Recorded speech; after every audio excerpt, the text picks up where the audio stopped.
Olá, bom dia, um excelente dia para você. Eu sou Priscila Rangel e o Agronacional já está no ar. Nosso ponto de encontro com os assuntos do campo e da cultura agro. E para continuar dando destaque à água, como fizemos ao longo da semana, vamos saber mais sobre irrigação com barragens e bacias hidrográficas. Vamos ter também receita de geleia de amora silvestre. No Agro Entrevista, uma conversa esclarecedora com a pesquisadora Maria de Lourdes Mendonça, chefe da Embrapa Solos. E tem mais! Vamos mostrar a produção do maracujá BRS Mel do Cerrado. Fica com a gente, o Agronacional está só começando.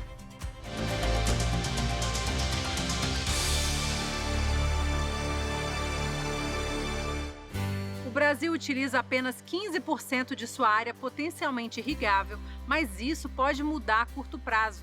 Hoje vamos conhecer mais sobre irrigação com barragens e bacias hidrográficas na terceira parte do documentário Caminho das Águas, de César Romano. A água usada na agricultura é utilizada para ser convertida em alimento. A irrigação é o que mais utiliza água na agricultura. No Brasil, são 6 milhões de hectares irrigados com pivôs, uma prática que tem crescido rapidamente no país. A CNA quer dobrar até 2020, 2025 a área irrigada brasileira. Os produtores do estado de Goiás são os que mais investem nessa tecnologia. A construção de barragens tem proporcionado o desenvolvimento de grandes empreendimentos agrícolas na região de Cristalina, Goiás.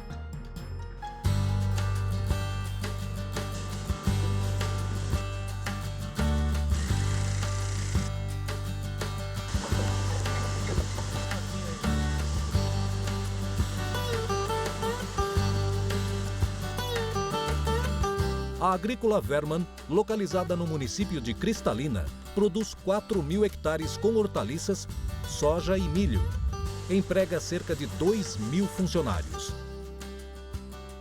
Possui 36 pivôs que utilizam água de 2 mega-barragens construídas recentemente. Sem elas e sem irrigação dos pivôs, seria impossível produzir hortaliças. O projeto dela se deu na necessidade de se produzir alimento com qualidade durante todo o ano. Chove muito na região, mas as chuvas são concentradas numa determinada época do ano. Agora que vamos entrar no período chuvoso, essa água vai ser armazenada para quando houver o período de seca, a gente ter essa água disponível para usar no reservatório. As 2 barragens têm capacidade para armazenar mais de 20 milhões de metros cúbicos de água. Elas não diminuíram as águas do manancial da região. Pelo contrário, fizeram com que o terreno da bacia da captação funcionasse como uma grande caixa d'água. Constatou que o lençol freático ele subiu, ou seja, aumentou a incidência de água no subsolo das regiões adjacentes das represas. Este córrego alimenta uma das barragens.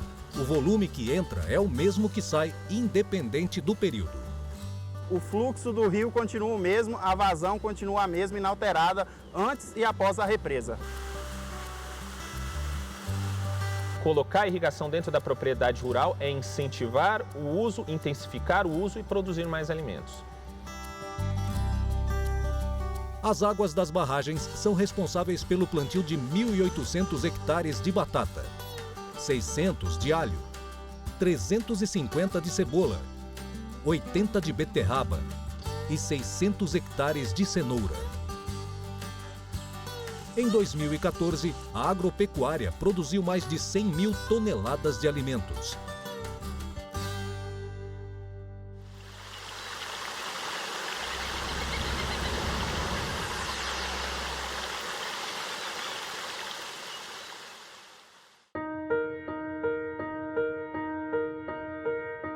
O nosso planeta tem cerca de 1,4 bilhões de quilômetros quadrados de água.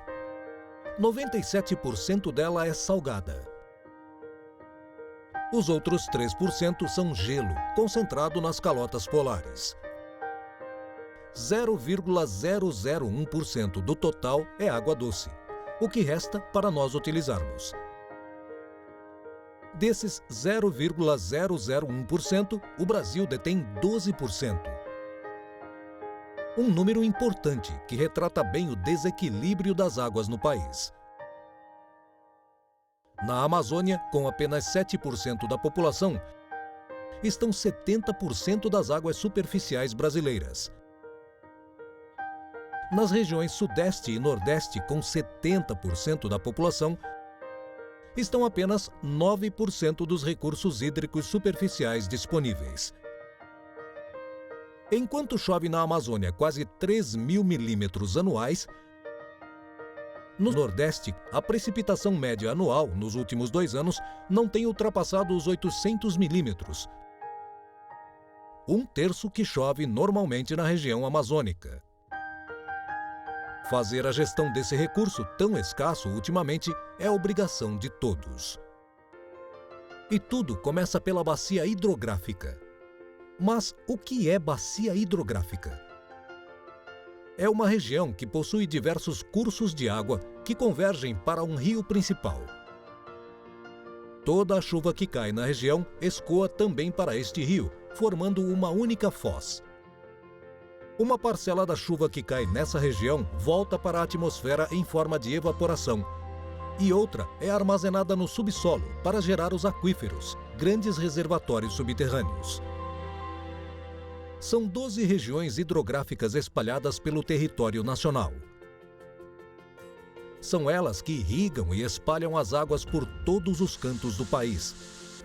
E o melhor lugar para armazenar a água que cai da chuva é o solo. Se você faz um manejo adequado da agricultura, você mantém a água no solo. E essa água no solo, então, ela vai abastecer os mananciais na época de seca. Isso não acontece nas cidades. Sem vegetação, o asfalto, o concreto e o cimento tomam conta do cenário. Deixam a superfície impermeabilizada, não permitindo que a água das chuvas penetre e fique armazenada no solo. Então, o que fazer? Gestão de água é igual gestão de dinheiro. Ou seja, de forma didática, gerenciar uma bacia hidrográfica é como gerenciar dinheiro.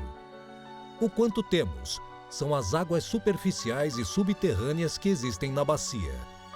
O quanto gastamos são as águas utilizadas pela cidade ou pelo campo. O quanto ganhamos são as águas da chuva que caem. Mas como saber o que estamos ganhando? Com o pluviômetro, você mede a quantidade de chuva que está entrando. Somando com o que choveu mais a água que está disponível no subsolo, você fica sabendo o quanto poderá gastar.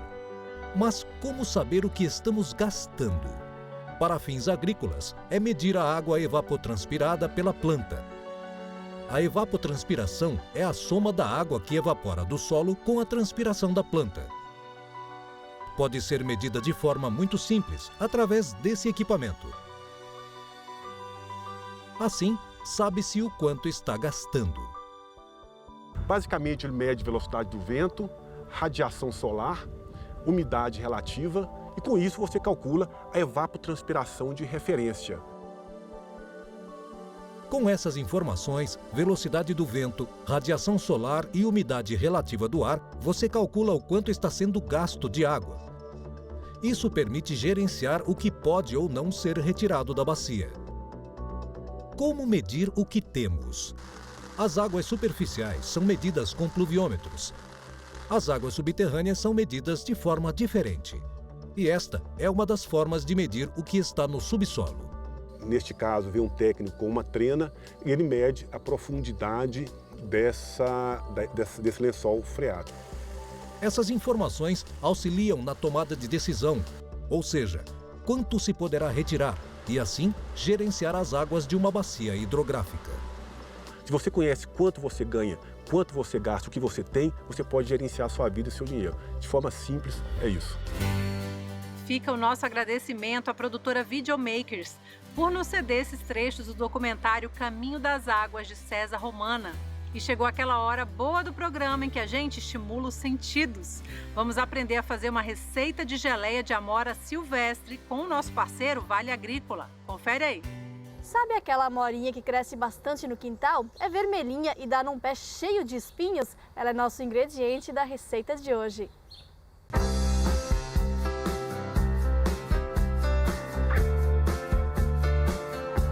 Bem, gente, o primeiro passo para essa receita é fazer a colheita das amorinhas. Vamos lá, então?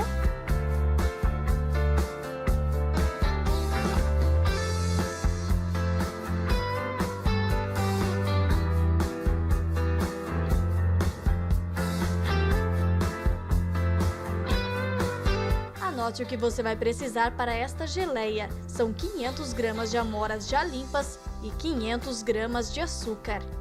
Olha, para fazer essa geleia é muito simples. Eu já coloquei aqui na panela meio quilo de amoras, que foram aquelas que a gente colheu lá. Então ela só precisa ser bem lavada, você lava bem e leva ao fogo, sem água, sem nada. Então tem que ir apertando em cima das amorinhas e desmanchando elas até começar a ferver. Tem que ir mexendo bem, ó. Agora já está desmanchando bastante e a gente segue mexendo bem. Bem, então agora é a hora de colocar o açúcar. A gente já tem pesados aqui, meio quilo de açúcar. A gente coloca, mexe bem para misturar. E você vai mexer até ele formar uma calda, que daí tá pronto, que é o ponto de geleia, né? Até começar a ferver não precisa mexer tanto. Depois que ferve, então você tem que cuidar um pouquinho mais, né? Porque ela também sobe, então tem que cuidar em relação a isso. É nessa hora que tá ficando quase pronto que o cheirinho fica ainda melhor. Muito, muito bom. Então, gente, esse é o ponto. Aqui no fogareiro não levaram 10 minutos para ficar pronto, mas isso vai depender então do fogão de cada um, né? Mas uma das dicas é não usar o fogo muito baixo, porque senão também ele não fica tão bom. Agora eu vou desligar. Olha só como fica a geleia. As sementinhas ficam dentro e olha só que bonita que ela fica. Agora é só colocar no pote.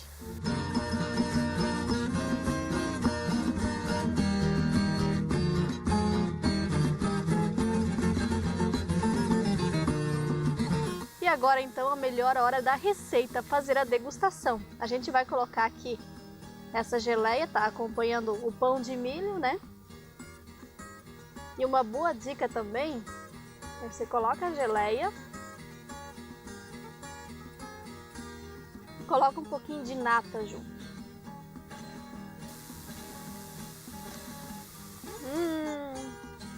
Muito bom, né?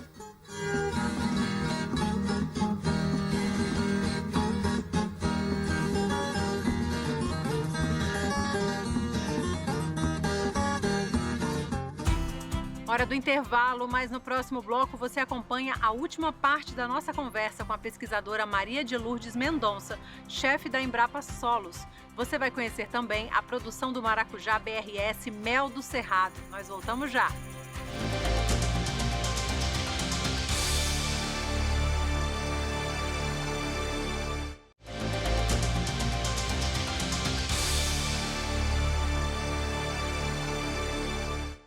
Estamos de volta com o Agronacional, nosso ponto de encontro com os assuntos do campo e da cultura agro.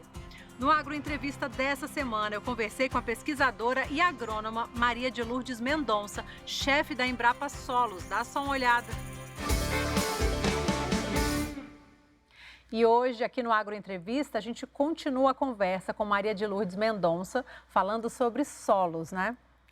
Me diz uma coisa, Maria de Lourdes, aproveitando assim um pouco da sua experiência internacional, o que você diria que seria a principal diferença entre o solo do Brasil e de outros países, como por exemplo dos Estados Unidos? Bom, os solos são diferentes porque eles resultam, né, da interação de alguns fatores, né, que se chama de fatores de formação dos solos. Então, resultam do clima, dos organismos, né, das plantas. Organismos são os organismos vivos, né? As plantas, também os micro-organismos dos solos, do relevo, do material de origem e no tempo. Então, esses são os fatores de formação do solo. À medida que qualquer um desses fatores varia, você já vai formar um solo diferente ou uma variedade de um mesmo tipo de solo, vamos dizer assim.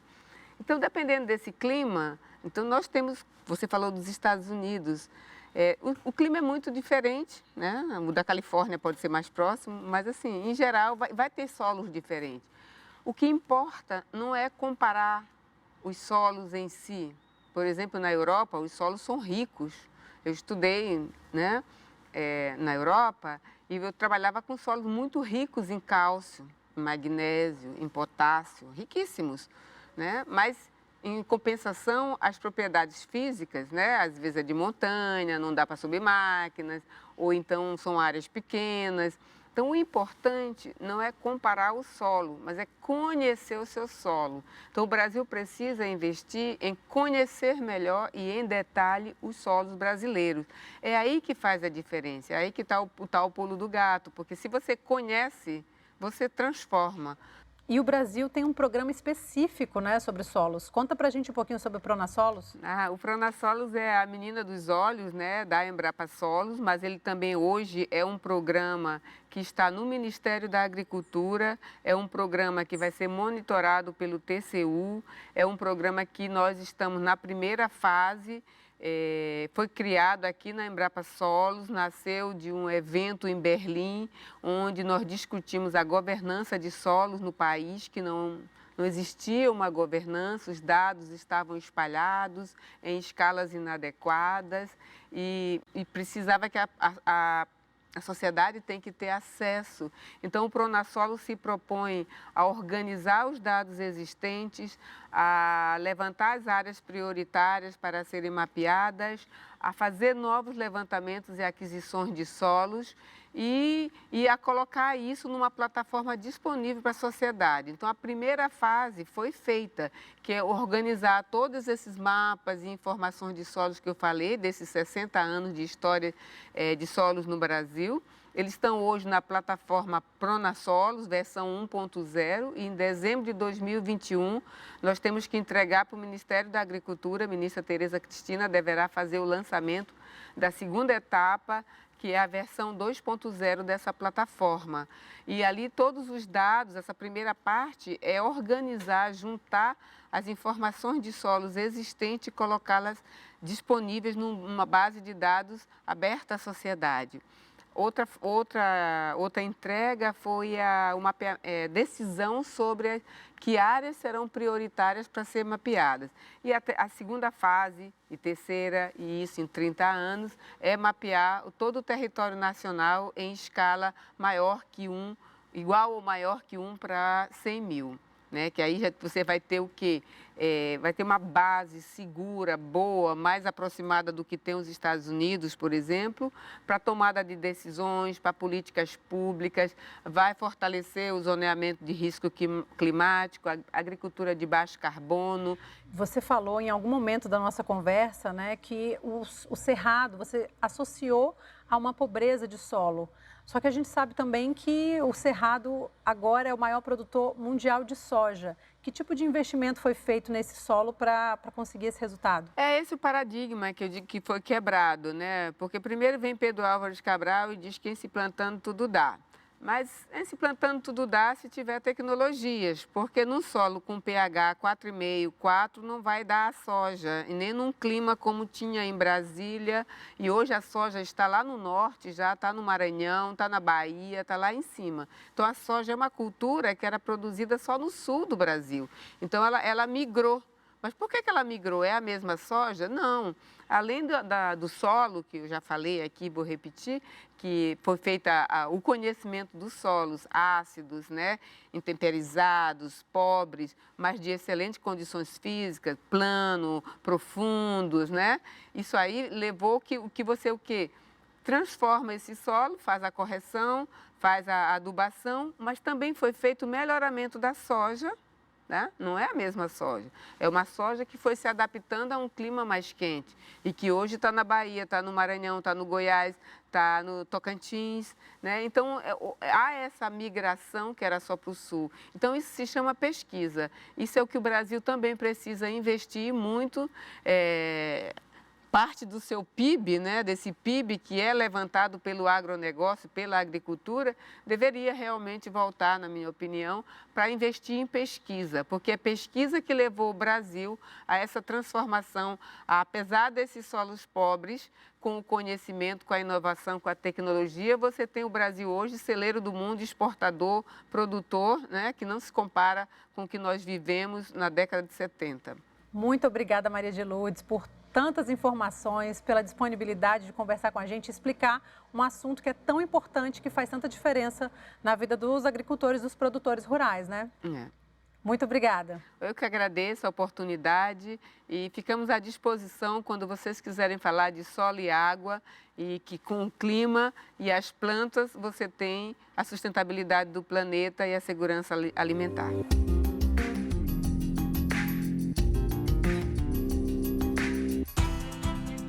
Hoje vamos conhecer tudo sobre a produção do maracujá doce BRS Mel do Cerrado, através da Embrapa Cerrados. A Embrapa apresenta uma nova opção para o mercado de frutas especiais. É o maracujá BRS Mel do Cerrado, primeiro cultivar de maracujazeiro doce da espécie Passiflora lata. O Passiflora lata, também conhecido como maracujina ou maracujá doce, ele já é conhecido da indústria, tanto a indústria cosmética quanto a indústria farmacêutica. A polpa é bastante doce e difere do maracujá azedo porque ela tem menor acidez. O novo maracujá permite a diversificação do sistema de produção dos fruticultores do Centro-Oeste e de outras regiões do Brasil. A BRS Mel do Cerrado tem alta produtividade, frutos de qualidade, maior tolerância a doenças e potencial ornamental. Pode ser cultivada tanto em estufa como a céu aberto por fruticultores altamente tecnificados, agricultores familiares e produtores urbanos. As recomendações técnicas para o cultivo são semelhantes às do maracujazeiro azedo comercial. Foram desenvolvidas técnicas de cultivo, de adubação, de irrigação, manejo fitossanitário, incluindo pragas e doenças e nematóides. Hoje nós temos bastante informações sobre o cultivo de maracujá doce para a região do Cerrado. O Programa de Melhoramento Genético de Maracujazeiros da Embrapa tem aproximadamente 20 anos.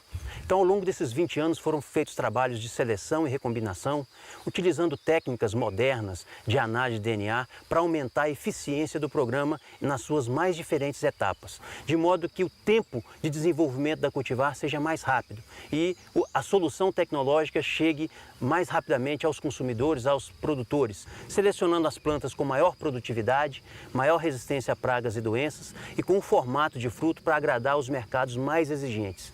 E um dos produtos desse trabalho de melhoramento genético é a cultivar BRS Mel do Cerrado. Eu sou produtor de maracujá azedo em estufa e nessa minha produção a gente trabalha com tecnologia como a fertirrigação e o sistema de gotejo. E agora, mais recentemente, eu implantei aqui o maracujá doce, o Mel do Cerrado. Como uma grande vantagem que eu vi para o meu negócio foi a questão da polinização. E eu preciso de mão de obra para fazer a polinização artificial. Porque o meu maracujá azedo, a floração ela abre no período da tarde e esse maracujá abre de manhã. Então isso casou e me deu a oportunidade de eu conseguir melhorar o meu negócio. Então no período da manhã o meu funcionário está no maracujá doce fazendo a polinização e no período da tarde ele está no maracujá azedo continuando o trabalho. Uma outra questão que eu destaco como muito importante na produção do maracujá doce é o período da produção. Quando eu não tenho maracujá azedo, eu continuo de forma perene com o maracujá doce. Ele continua produzindo. Né? E a questão do preço, eu consigo em relação ao azedo ter 4 vezes mais. Né? Eu consigo uma receita muito melhor em relação ao azedo e todas essas questões somadas, assim, isso contribui com o nosso negócio, faz com que a gente consiga manter a saúde do nosso negócio, a saúde financeira do nosso negócio e conseguir até pensar numa expansão em relação ao maracujá doce. Hoje eu trabalho com uma estufa e eu já pretendo, a partir do momento que for abrindo o meu mercado, de ampliar a minha produção, disponibilizar mais estufa para que eu possa desenvolver esse trabalho com o maracujá doce. Eu gostei muito do fruto, como é um maracujá diferente, que você descasca e come inclusive a polpa com a semente, acho que vai ser uma boa opção para o mercado, né? Mais uma, e a gente está apostando firme nele, sabe? Eu estou abrindo o mercado. Nós vamos pretender comercializar em caixinhas com 10, 12 unidades, para ter um valor agregado maior, né? E a gente pretende abrir mais um pedaço de área aqui para ter mais essa opção de renda para a propriedade, né? Ele se adequa bem a esses diversos tipos de agricultores. Alguns agricultores podem trabalhar esse maracujá no sistema orgânico ou no convencional e também podem trabalhar ou o plantio a campo ou o sistema de protegido de produção. Essa nova variedade mel do cerrado, ela vem ser mais uma opção para os agricultores aqui do Distrito Federal. Não vai competir com o maracujá azedo, mas vai somar sendo uma outra opção para o agricultor daqui do DF. Uma boa medida também a gente aumentar o plantio dele, para a gente ter não só o pérola, ter o sertão forte, né? E outras frutas que a Embrapa for me encaminhando, que é todas as que eles me encaminharam até agora, eu gostei muito. E por hoje o programa fica por aqui, mas já temos nosso encontro marcado, porque o Mundo Agro passa pela tela da TV Brasil. Eu sou Priscila Rangel e desejo a você um excelente dia. Tchauzinho!